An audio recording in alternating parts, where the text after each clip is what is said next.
Hello and happy learning all of you. My self Viren Madhava from Swastik education. आज के lecture में हम chapter 1 के टॉपिक वाइज क्वेश्चंस के सीरीज में लेक्चर 3 लेके आ गए हैं, जिसका नाम है टॉपिक 3 चार्जेस इन इक्विलिब्रियम। तो जो लोग इस वीडियो को या इस चैनल पे नए हैं, मैं आप लोग को थोड़े से इंस्ट्रक्शन दे देता हूँ कि हमें इस वीडियो को कैसे देखना है।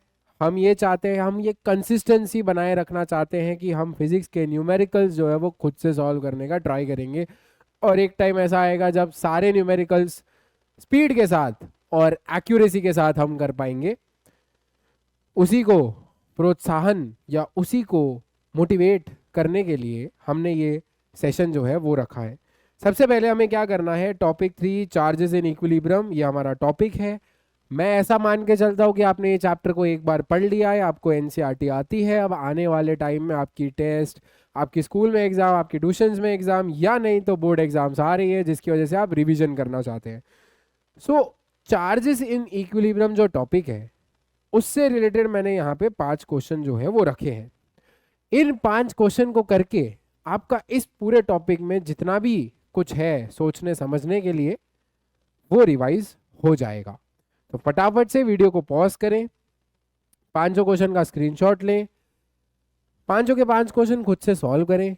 भले आपको मान लो सेकंड थर्ड नहीं आया, कोई बात नहीं, 1 4 5 पहले 5 को सॉल्व करो, दिमाग लगाओ, इरिस्पेक्टिव आपको कितना टाइम लग रहा है। देन आप वीडियो को ऑन करें और मेरे साथ फॉलो अलोंग करें। जो डाउट्स है वो आप उसमें वीडियो में से देख सकते हैं। एंड साथ ही साथ अगर आपका आंसर आया है तो आपके आंसर को टैली कर सकते हैं। So without wasting any time आज की क्लास को स्टार्ट करेंगे। नोटबुक पेन निकालो, वीडियो पॉज करो और क्वेश्चन को सॉल्व करना स्टार्ट करो। आई गेस आपने वो कर लिया है। अब मैं क्वेश्चन को सॉल्व करने की इच्छा रखता हूं, तो मैं आप लोगों के साथ क्वेश्चन अब सॉल्व करने वाला हूं। फर्स्ट क्वेश्चन पे आते हैं। 3 point charges 2 mu coulomb -3 mu coulomb -3 mu coulomb are kept at vertices ABC respectively of an equilateral triangle. What should be the sign and magnitude of the charge to be placed at the midpoint of side BC so that A remains in equilibrium? देखो, charge A को remain कराना है equilibrium में। Charge A को ही BC से कोई लेना देना नहीं है, और एक चार्ज हमें ऐसे रखना है इनके इक्विलेटरल ट्राइंगल पे। जस्ट अ सेकेंड, मैं आपको समझाता हूँ क्वेश्चन क्या कहना चाहता है। क्वेश्चन ऐसा कहना चाहता है कि हमारे पास एक चार्ज है, ये चार्ज कितना होना चाहिए वो मुझे नहीं पता है, बस मुझे ये पता है कि वो उसके मिड पॉइंट पे होना चाहिए। और आई गेस ये एक इक्विलेटरल ट्राइंगल है। अगर ये एक इक्विलेटरल ट्राइंगल है तो ये एल्टीट्यूड है, ये कंपल्शन है, बिकॉज इक्विलेटरल ट्राइंगल का एल्टीट्यूड और मीडियन जो होता है वो सेम होता है। ठीक है, सामने जो साइड है वो 20 सेंटीमीटर है, अपने को गिवन है, मतलब ये 10 होगा, ये 10 होगा, ये 20 होगा, ये 20 होगा, एंड ये पॉइंट ए है, ये पी है, ये सी है। इस पॉइंट को एम दिया है, एम नाम दे देता हूं। ए पॉइंट पे 2 म्यू कॉलम का चार्ज पड़ा है, बी पॉइंट पे -3 म्यू कॉलम का चार्ज पड़ा है, सी पॉइंट पे -3 म्यू कॉलम का चार्ज पड़ा है। हमें एक ऐसा चार्ज एम यहाँ पे, क्यू यहाँ पे लाके रखना है ताकि जो चार्ज ए है सिर्फ वो इक्विलिब्रियम में रहे। चार्ज ए का इक्विलिब्रियम में रहना मतलब क्या, चार्ज ए पे जो नेट फोर्स होना चाहिए वो 0 होना चाहिए। सबसे पहले जो चार्ज बी है वो ए पे कहाँ फोर्स लगाएगा, बताओ, इधर लगाएगा, है ना, इधर लगाएगा force due to B on A. C वाला जो है वो भी अपनी तरफ बुलाएगा, बिकॉज दोनों के दोनों अनलाइक चार्जेस है, राइट, दोनों के दोनों अपोजिट चार्जेस है, तो अट्रैक्ट होने वाले हैं। तो चार्ज ए पे बी अपनी तरफ फोर्स लगाएगा, सी अपनी तरफ फोर्स लगाएगा। ये दो फोर्स हमें देखने को मिल रहे हैं। क्या मैं ये दोनों फोर्स कैलकुलेट कर लूं, और क्या मैं इन दोनों फोर्स का नेट फोर्स निकाल लूं, और क्या मैं ऐसा बोल सकता हूं एज ये दोनों फोर्स सेम है तो इनका जो नेट होगा वो एग्जैक्ट इनके बीचों बीच होगा। मतलब बीचों बीच का मतलब क्या होगा, अगर ये 60 डिग्री है, ये 30 डिग्री होना चाहिए, ये 30 डिग्री होना चाहिए, इसके बीचों बीच होगा, ऐसा बोल सकता हूँ। Net force due to B and C, तो ये जो नेट फोर्स है वो मैं कैलकुलेट कर लेता हूँ पहले। चलिए, तो फोर्स ड्यू टू बी निकालते हैं। फोर्स ड्यू टू बी क्या होगा, के Q1 Q2 upon r square. 20 centimetre है, मीटर में कन्वर्ट कर लेते हैं, 2/10। नहीं नहीं नहीं, हाँ हाँ हाँ, 2/10 स्क्वायर। ठीक। फोर्स ड्यू टू सी क्या होगा?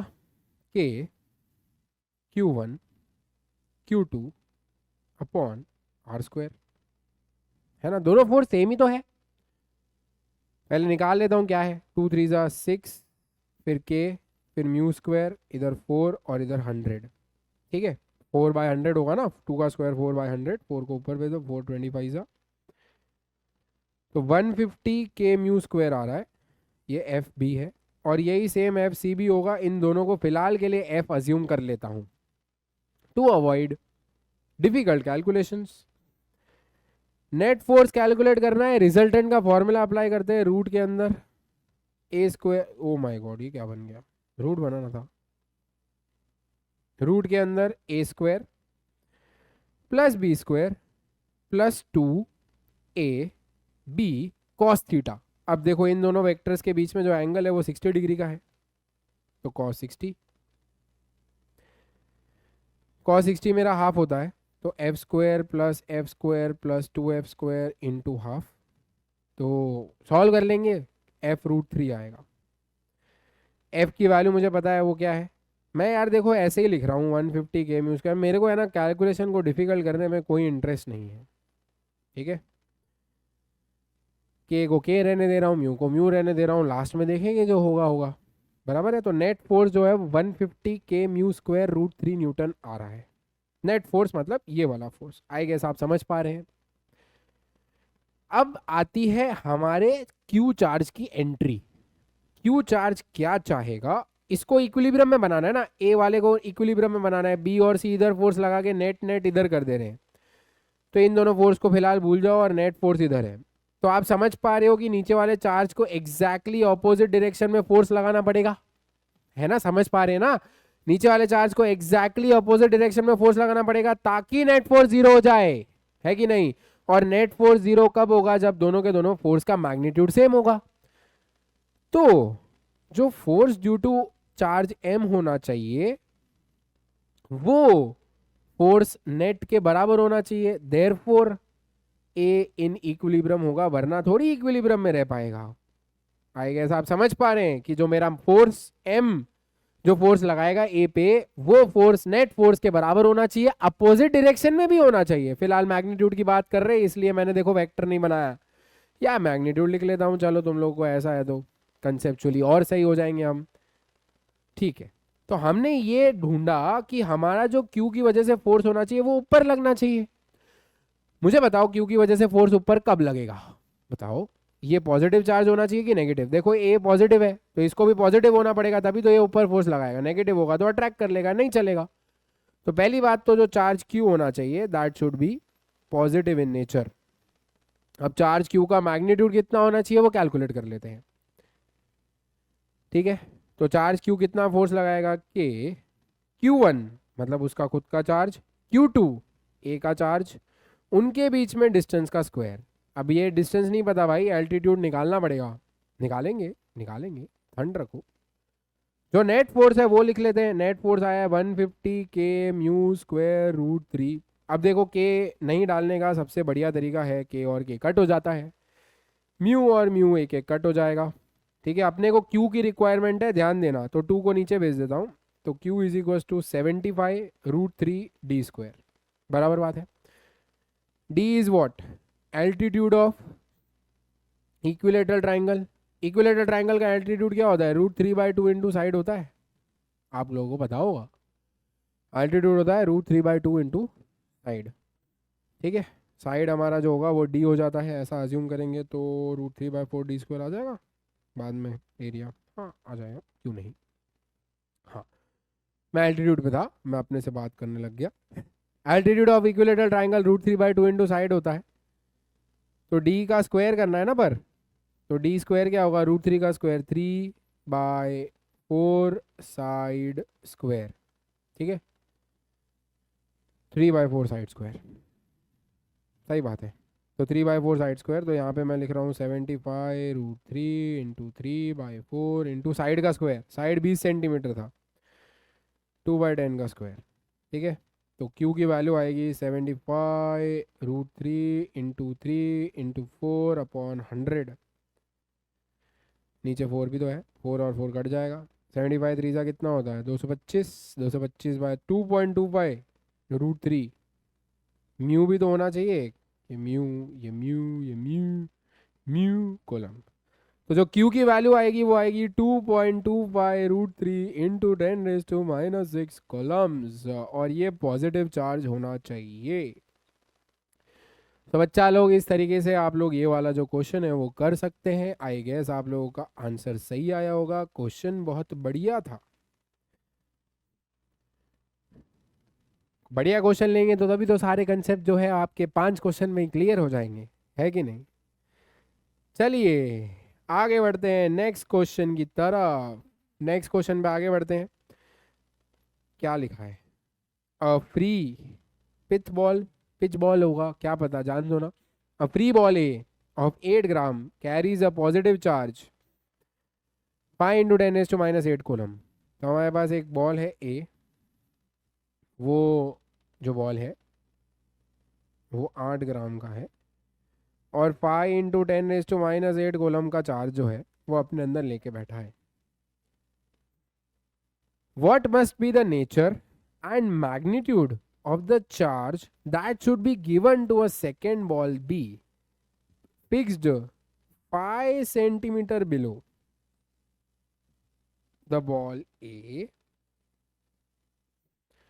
तो बॉल बी जो होना चाहिए उसको कितना चार्ज देना चाहिए, और जो बॉल बी है वो ए से 5 सेंटीमीटर नीचे रखा है, so that the upper ball is stationary. So देखो, अपर बॉल का अगर मैं फ्री बॉल डायग्राम बनाना चाहूं तो एक फोर्स लगेगा नीचे जो mg के बराबर होगा। अब इसको स्टेशनरी रखना है, इसका मतलब नेट फोर्स 0 होना चाहिए, तभी तो स्टेशनरी रहेगा। नेट फोर्स 0 होने के लिए जो इलेक्ट्रोस्टैटिक फोर्स है उसका ऊपर लगना बहुत ज़्यादा जरूरी है। अब अगर मेरा ए चार्ज पॉजिटिव है तो बी चार्ज कैसा होना चाहिए, वो भी पॉजिटिव होना चाहिए ना, तभी तो वो पॉजिटिव को रिपेल करके इलेक्ट्रोस्टैटिक फोर्स ऊपर बनाएगा। तो बेसिकली हमें इलेक्ट्रोस्टैटिक फोर्स और ग्रेविटेशनल फोर्स के मैग्नीट्यूड को इक्वेट करना है, ताकि एट लास्ट जो मेरा ऊपर वाला बॉल है वो स्टेशनरी पड़ा रहे। इलेक्ट्रोस्टैटिक फोर्स का फॉर्मूला होता है K(Q1Q2)/r² is equal to mg। के की जगह पे लिख रहा हूँ 9 इंटू 10⁻⁹। Q1 जो हमारा चार्ज ए का है 5 इंटू 10⁻⁸। Q2 जो हमें फाइंड करना है बाई डिस्टेंस का स्क्वायर, डिस्टेंस जो होगा वो 5 सेंटीमीटर है, तो 5/100 ऐसा लिख लेते हैं, sorry, is equal to mg। m की वैल्यू मास 8 ग्राम है, 8 ग्राम को किलो में कन्वर्ट करो 8/1000, और ग्रेविटी को मैं 10 अज्यूम कर रहा हूँ। हमें Q2 फाइंड करना है यहाँ पे इस पूरी माया जाल में। 5 और 5 कट हो जाएगा, 10⁻⁹ और 10⁻⁻8 10⁻1 बन जाएगा, 100 और 100 10⁻4 ऊपर चले जाएंगे, पाई नीचे रहेगा, Q2 सामने है, और इधर 8/100, ठीक है। Q2 का वैल्यू लिखना है, 5 को ऊपर भेजो, 5 को ऊपर भेजो भाई, भेजो 40, 9 को नीचे, 100 ऑलरेडी नीचे है, और 10⁻4 और 10⁻1 10⁻5 भी नीचे आ जाएगा, तो 10⁻5 और 10⁻1, तो Q2 की वैल्यू आएगी 4/9 इंटू 10⁻⁻6 कोलम। इसका मतलब जो Q2 है वो 4/9 म्यूसी होना चाहिए। तो इसके नीचे जो चार्ज रखा है, जैसे ये जो है वो 5 इंटू 10⁻⁸ कोलम का चार्ज है, तो इसके नीचे जो अपने को चार्ज रखना है वो 4/9 म्यू कोलम का रखना चाहिए, ताकि इसकी वजह से ये वाला बंदा ऐसे नीचे रख दिया, जैसे इसको छोड़ देते तो गिर जाता, तो इसके नीचे रख दिया तो ये खड़ा रहेगा, पड़ा रहेगा, ठीक है। तो जो Q2 होना चाहिए वो उसका जो चार्ज होना चाहिए वो 4/9 म्यू कॉलम होना चाहिए, ताकि वो वहाँ पे रहे, स्टेशनरी रहे, और कोई टेंशन ना हो। तो आई गेस आप लोग को आंसर सही आया होगा। करेक्ट आंसर 4/9 म्यू कॉलम है। आगे बढ़ते हैं नेक्स्ट क्वेश्चन की तरफ। नेक्स्ट क्वेश्चन क्या कहता है, पढ़िए। 2 identical charges Q each are kept at a distance r from each other. तो देखो, अच्छा सवाल है, ध्यान से सुनना। क्यू और क्यू और क्यू, ठीक, आर डिस्टेंस पे रखा है, आर डिस्टेंस पे रखा है। हम लोगों को बोला गया है a third charge q is placed on the line joining the above two charges such that the three charges are in equilibrium. अब क्या होगा, बहुत लोगों ने ये गलती की होगी और आपने शायद आंसर लिखा होगा r/2, और आपको ये नहीं समझ आ रहा होगा कि q का मैग्नीट्यूड कैसे निकाले। यार देखो, आपने सही निकाला, अगर r/2 आपका आंसर आया कि सर बीच में रख दो, इक्विलिब्रियम हो जाएगा। सर फिर ये स्मॉल q का वैल्यू कैसे निकालेंगे, क्योंकि क्वेश्चन में पूछा what is the magnitude, sign and position of charge q, सब निकालना है। तो कैसे कैलकुलेट करेंगे वो समझना है हमें, आई गेस करते हैं तो समझ आएगा। चलिए, दो चार्ज है q और q, तीसरा चार्ज है स्मॉल q, इसको मैं यहां पे लाके रख दिया हूं such that all the three charges are in equilibrium, मतलब तीनों चार्जेस पे जो नेट फोर्स होना चाहिए वो जीरो होना चाहिए, सिर्फ स्मॉल q पे नहीं। अगर आप सिर्फ स्मॉल q पे कर दोगे तो सिर्फ आपको डिस्टेंस ही पता चलेगा, चार्ज का मैग्नीट्यूड और साइन नहीं पता चल पाएगा। अच्छा एक बात बताओ, ये चार्ज अगर पॉजिटिव है, ये तो पॉजिटिव ही है, तो ये पॉजिटिव वाला इसको धक्का मारेगा, ये पॉजिटिव वाला इसको धक्का मारेगा, तो नेट नेट कट के जीरो हो जाएगा। ये चार्ज नेगेटिव है तो ये पॉजिटिव वाला इसको अपनी तरफ बुलाएगा, ये पॉजिटिव वाला इसको अपनी तरफ बुलाएगा, तो नेट नेट जीरो हो जाएगा, कोई प्रॉब्लम नहीं है। दोनों केस में इस पे तो नेट फोर्स जीरो है, बराबर। बट बट बट अगर ये चार्ज पॉजिटिव है, ये भी चार्ज पॉजिटिव है, अभी ध्यान से सुनना, बहुत इंपॉर्टेंट है, सुन रहे हो, सुनो। इस वाले चार्ज को देखो, प्लस क्यू को, इस पे कौन कौन फोर्स लगाएगा, ये भी, ये भी, देख पा रहे हो, लगाएंगे।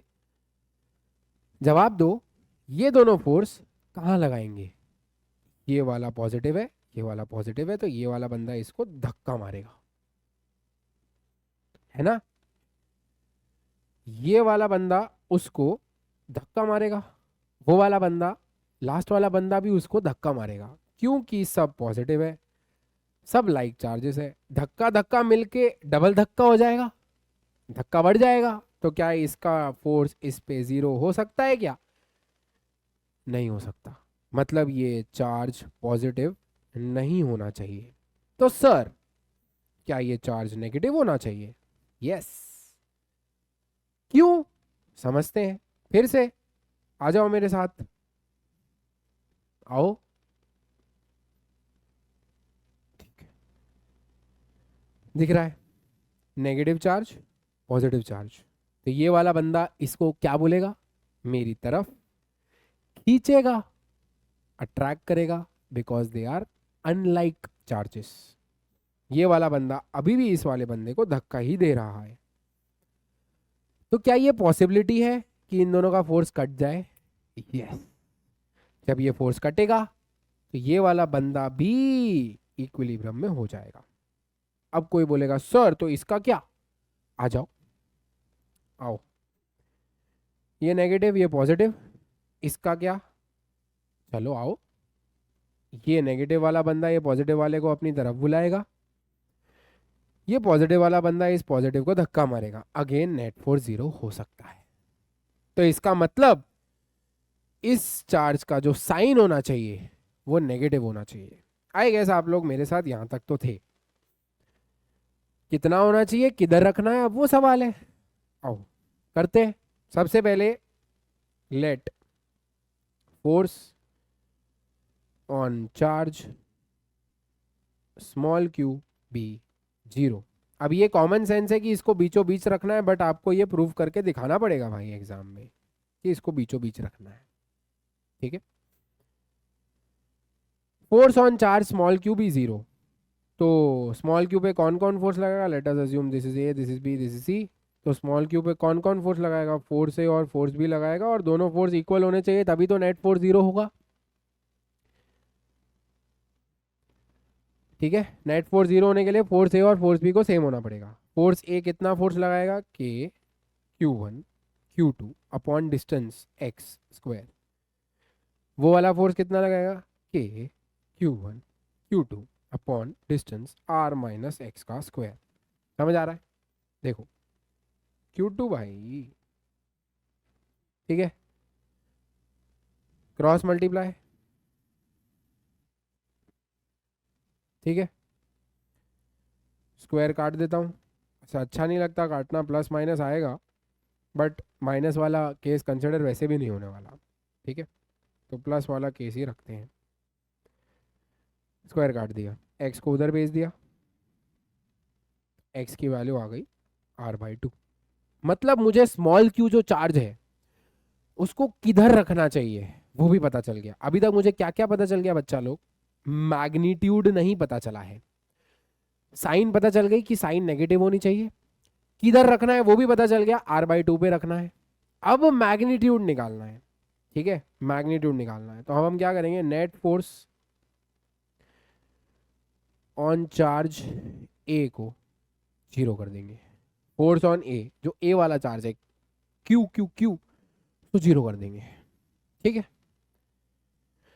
तो अगर मुझे इसको जीरो करना है तो इसने जितना फोर्स इसको लगाया और इसने जितना फोर्स इसको अपोजिट डायरेक्शन में लगाया वो दोनों सेम होना चाहिए, तभी तो नेट फोर्स जीरो होगा। देखो मैं एकदम आराम आराम से समझा रहा हूं, मैं ये चाहता हूं आप सब समझें। तो फोर्स जो बी ए पे लगाएगा और जो सी ए पे लगाएगा उनका जो मैग्नीट्यूड होना चाहिए वो सेम होना चाहिए। चलो बी ए पे कितना फोर्स लगाएगा वो देखना है अब। के Q1 मतलब बी का चार्ज, Q2 मतलब ए का चार्ज, अपॉन उनके बीच में डिस्टेंस का स्क्वायर। उनके बीच में डिस्टेंस कितना है, r।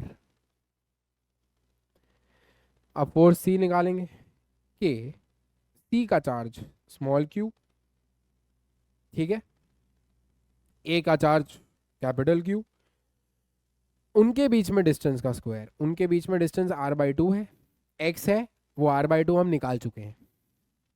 के Q Q कट, Q/r², ये Q/r²/4 होगा, 4 को ऊपर भेज रहा हूं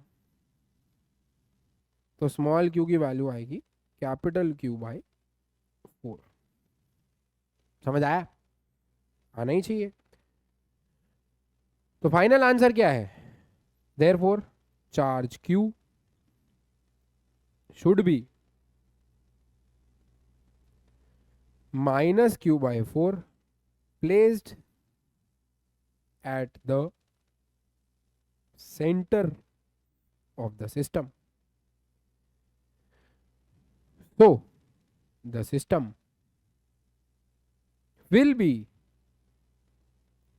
in equilibrium. आई गेस आप सबको क्लियर होता है। तो करेक्ट आंसर है Q शुड बी -q/4 और उसको बीचों बीच रखना चाहिए, ठीक है। आगे बढ़ते हैं नेक्स्ट क्वेश्चन की तरफ। वाह वाह वाह, क्या सवाल है।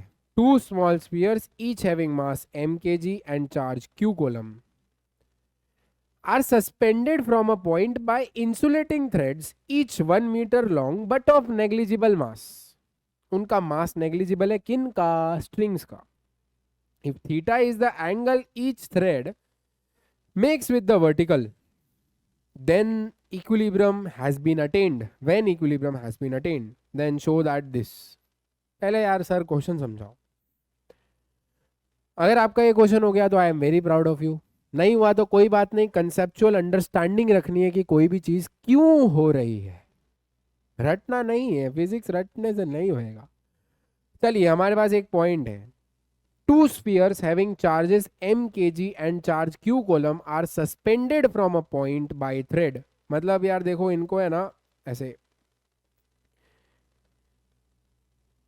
ऐसे एक ही पॉइंट से दो थ्रेड थ्रेड निकालिए और ये दो मास है, ठीक है, इनको रखा हुआ है। जो दोनों थ्रेड है वो मेरी 1 मीटर की है और दोनों मास m kg के हैं, दोनों का चार्ज q है। क्या आप समझ पा रहे क्या होने वाला है? ये दोनों चार्ज एक दूसरे से रिपेल करेंगे बिकॉज दोनों के दोनों प्लस q चार्ज है। रिपेल होने के बाद क्या हो रहा है वो समझो। रिपेल होने के बाद हमें ऐसा बोला गया है कि ये वर्टिकल है, ठीक है, ये इधर आ गया, एक चार्ज जो है वो थोड़ा सा इधर आ गया, इधर, दूसरा चार्ज इधर, और दोनों के दोनों चार्ज थीटा एंगल बना रहे हैं from the vertical, still the charge is q and the mass is m. I guess आपको डायग्राम फील हो रहा है, ठीक। अब हमें बोला है ये प्रूफ करके बताना है, ये तो हो जाएगा। करना क्या है, ये लोग इक्विलिब्रियम में है, देखो हमारे जो दोनों चार्जेस है वो इक्विलिब्रियम में है। इक्विलिब्रियम में मतलब दोनों चार्ज पे जो नेट फोर्स होना चाहिए वो क्या होना चाहिए, 0, ठीक है। कोई भी एक चार्ज ले लो, उसका फ्री बॉडी डायग्राम बनाओ, नेट फोर्स को 0 करो, आपका काम हो जाएगा। इस क्वेश्चन को हम चैप्टर 4 लॉज ऑफ मोशन के साथ रिलेट कर रहे हैं, फ्री बॉडी डायग्राम का पूरा पूरा यूज करेंगे। किसका फ्री बॉडी डायग्राम बनाए, ये वाले मास का फ्री बॉडी डायग्राम बनाते हैं। बनाए, चलो आ जाओ, आओ। हमारे पास चार्ज है Q, इसके ऊपर एक इधर टेंशन लगेगा, है ना। अच्छा आप ये देखो, ये डॉटेड लाइन है, ऐसा अज्यूम, वो ऊपर दिखा दूंगा, ध्यान दो इसको। टेंशन ऐसा लगेगा टेढ़ा, एक फोर्स नीचे लगेगा mg, और एक और फोर्स लगेगा इलेक्ट्रोस्टैटिक फोर्स जो इससे दूर लगेगा। अच्छा इन दोनों के बीच में डिस्टेंस क्या है वो पता नहीं है, ये जो डिस्टेंस है ये डिस्टेंस मुझे नहीं पता है, इसकी वजह से इलेक्ट्रिक फोर्स लगेगा इधर, Fe इलेक्ट्रोस्टैटिक। ये 3 फोर्स ही लग रहे हैं, सब मेरे साथ हो। देखो ना, एक टेंशन लग रहा है, एक mg लग रहा है, एक इलेक्ट्रोस्टैटिक फोर्स लग रहा है, और क्या ही लग सकता है, ठीक है। अब ऐसा ऐसे करते हैं, ये जो लाइन है ना लाल वाली, इससे पैरेलल लाइन एक इधर भी बना लेते हैं, चलेगा ना, क्या दिक्कत है, बनाओ। लो बना ली।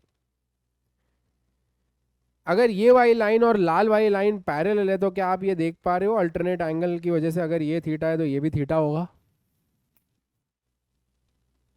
तो this angle is theta, this angle is theta, ठीक, this angle is theta. Okay, let us assume string का लेंथ 1 मीटर है, अज्यूम क्या करना, एल मान लो, बाद में एल को 1 डाल देंगे, ठीक है ना, एल मान रहा हूं, मेरे को एल अच्छा लगा। अगर मैं एल लेंथ के 2 कंपोनेंट लूं, एल लेंथ है, इसका 2 कंपोनेंट लूंगा, एक towards theta, L cos theta, समझ पा रहे हो, ये देखो, ये स्ट्रिंग, ये स्ट्रिंग, ये बीच में लाइन, ये लेंथ का एक कंपोनेंट ले रहा हूं ऐसे वाला, और एक कंपोनेंट ले रहा हूं ऐसे वाला, एक वर्टिकल एक हॉरिजॉन्टल, ठीक है। जो एल है उसका ये वाला कंपोनेंट होगा एल कॉस थीटा, और उसका ये वाला कंपोनेंट होगा एल साइन थीटा। क्या फील कर पा रहे हो, एल को 2 कंपोनेंट्स में ब्रेक किया है, l l cos theta, l sine theta, l l cos theta, l sine theta, this is l sine theta, if this is l sine theta then this is l sine theta. समझते हैं, समझते हैं, no worries no worries no worries, समझते हैं। एक triangle ऐसा dotted वाला बना रहा हूं, तो ये वाला जो लाइन है एल साइन थीटा है, ये वाला जो लेंथ है एल कॉस थीटा है। समझ पा रहे हो ना, एल आपको मैंने ऐसे ब्रेक करके दिखाया, ऐसे भी तो ब्रेक कर सकते हो, ये वाली एल का ये side component L cos theta, theta के बाजू में कॉस, थीटा से दूर साइन। इफ ये वाला लेंथ एल साइन थीटा है तो ये वाला लेंथ भी पैरेलल है ना, रेक्टेंगल जैसा बन रहा है, एल साइन थीटा होगा। सिमिलर बेसिस पे इधर भी आप वही चीज करोगे, इसको थीटा बनाओगे, ये वाला एल कॉस थीटा हो जाएगा, और ये वाला एल साइन थीटा हो जाएगा, जिस वजह से ये वाला एल साइन थीटा हो जाएगा। समझ गए, जिससे मैं ऐसा बोल सकता हूं इनके बीच में जो डिस्टेंस है वो 2l साइन थीटा के बराबर है। तो ये पूरी जो मैंने अभी के लिए थोड़ा 2 मिनट में कहानी बताई वो डिस्टेंस फाइंड करके लिए बताइए। आओ अब फ्री बॉडी डायग्राम को सोचना है। फ्री बॉडी डायग्राम में ये टी टेंशन है, 2 कंपोनेंट ब्रेक करें, yes, t cos theta, t sin theta. This component will be t cos theta, this component will be t sin theta. For charge to be in equilibrium, जितना force x axis में वो cut जाना चाहिए, जितना force y axis में वो cut जाना चाहिए. तो net F Y should B zero, net F x should B zero. Force in x axis ये और ये है, दोनों जीरो होने चाहिए. नेट जीरो होना चाहिए मतलब ये दोनों सेम होना चाहिए. समझ रहे हो ना? नेट जीरो होना चाहिए मतलब एफ एक्स में अगर नेट फोर्स को जीरो करना है मतलब electrostatic force should be equal to T sine theta. बराबर? ऐसे नहीं लिखूंगा मैं. Net force in x should be zero, जिसके लिए electrostatic force T sine theta के बराबर होना चाहिए. Net force in y should be zero, जिसके लिए ऊपर और नीचे वाला फोर्स सेम होना चाहिए. M g should be equal to T sine theta. Oopsie, T cos theta. This is equation 1, this is equation 2. ठीक है, मैं दोनों इक्वेशंस को डिवाइड कर देता हूं. F E by m g is equal to T sine theta by T cos theta. T और T जो है वो मेरा कट हो जाएगा. ठीक है, तो F E by m g is equal to tan theta के बराबर आ जाएगा. F E by m g tan theta के बराबर आ जाएगा. एम जी को सामने भेज देंगे तो F E is equal to m g tan theta के बराबर. एफ ई क्या है? क्या है? Electrostatic force. चलिए, तो दो चार्जेस के बीच में इलेक्ट्रोस्टैटिक फोर्स कितना होता है? के q one q two by r square. दोनों चार्ज सेम है तो दोनों को क्यू लिखा है. ठीक है, के q one q two by r square, r is d का square is equal to m g tan theta. ये आया. ओके, हमको प्रूफ क्या करना है? चलो हम प्रूफ पे तो पहुंच चुके हैं. के Q square by D. D की जगह पे देखो हम क्या लिख सकते हैं, ये रहा 2l साइन थीटा. डी की जगह पे मैं लिख सकता हूँ, ये डी है, डी है, उसकी जगह पे लिख रहा हूँ 2l साइन थीटा, उसका square is equal to m g tan theta. ठीक है, 2l साइन थीटा के स्क्वायर को सामने भेजता हूँ. के क्यू स्क्वायर इक्वल टू 2 का स्क्वायर 4, एल का square l square, sine square theta, m g tan theta. ठीक है, के की जगह पे 1/4 पाई एप्सिलॉन नॉट लिख रहा हूँ. Q square is equal to 4 l square sine square theta m g tan theta. 4 pi eps naught को सामने भेज देता हूँ तो 16 l square pi epsilon naught m g sine square theta tan theta. ये आंसर है. क्या ये सही है? ऑफ कोर्स ये सही है. देखो मैंने 4 और 4 को मल्टीप्लाई करके 16 बना दिया है. टेंशन का बात नहीं है, बाकी सब सेम है. चाहिए तो ये 4 पाई एफ नॉट को वहाँ लिख दोगे तो क्वेश्चन के साथ मैच हो जाएगा. Hence proved. Question was very good. बहुत बढ़िया सवाल था. हम लोग ने बहुत अच्छे से इलेक्ट्रोस्टैटिक फोर्स का जो कंसेप्ट है, इक्विलिब्रियम वाला कंसेप्ट है, उसको यहाँ पे अप्लाई किया है. ठीक है, नेक्स्ट क्वेश्चन पे आगे बढ़ते हैं. फिफ्थ क्वेश्चन, आखिरी question of this topic. 2-point electric charges Q and 2Q are kept at distance d apart from each other in air. A third charge Q is kept along same line in such a way that net force on Q and 2Q is 0. Calculate the position of charge Q in terms of small q and d. Wow, चलिए करते हैं.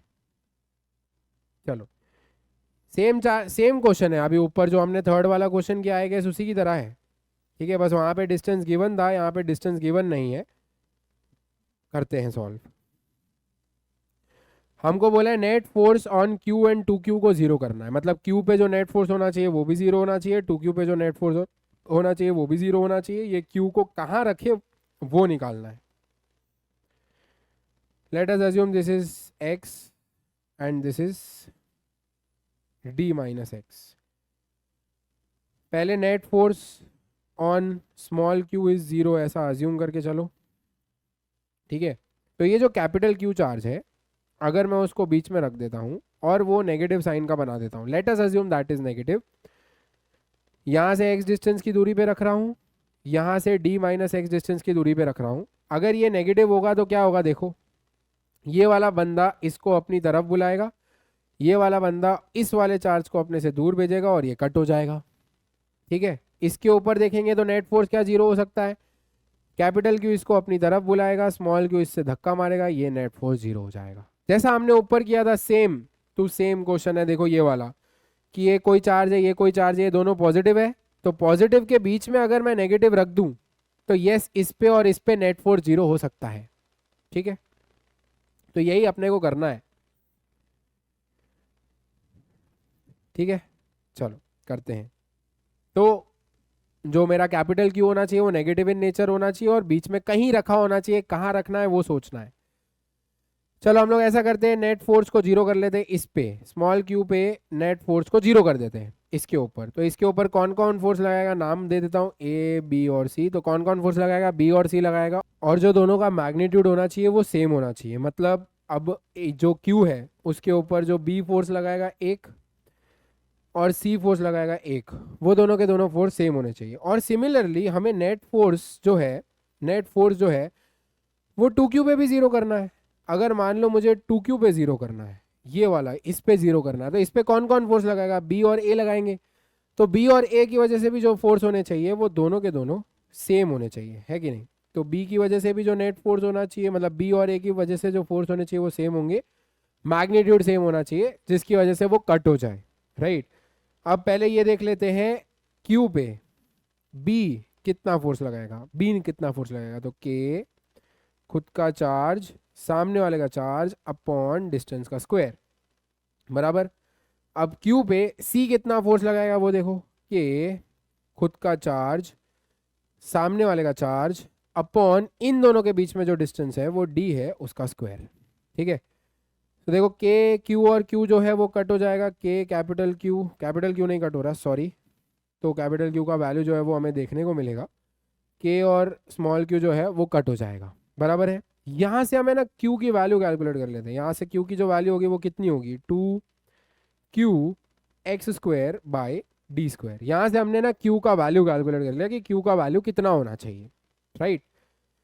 B और ए की जो force है उनको equate कर देते हैं। बी की वजह से कौन सा फोर्स लगेगा सी के ऊपर, ये जो बी है इसकी वजह से सी के ऊपर कितना फोर्स लगेगा वो निकालना है। कि खुद का चार्ज कैपिटल क्यू सामने वाले का चार्ज टू क्यू अपॉन उन दोनों के बीच में डिस्टेंस का स्क्वायर इज इक्वल्स टू, अब ए भी उसके ऊपर फोर्स लगाएगा, के खुद का चार्ज सामने वाले का चार्ज अपॉन इन दोनों के बीच के डिस्टेंस का स्क्वायर, बराबर बात है।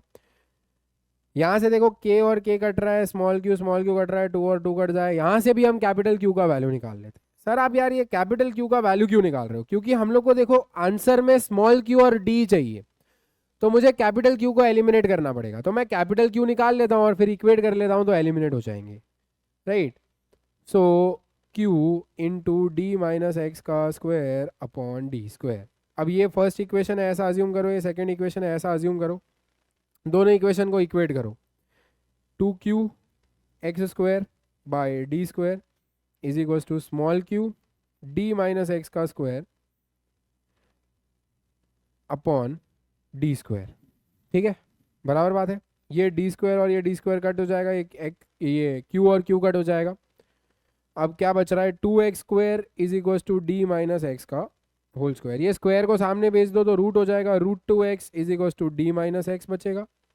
एक्स को उधर भेज दो तो root two x plus x is equals to d बचेगा। एक्स कॉमन निकाल लो, root two plus one is equals to D.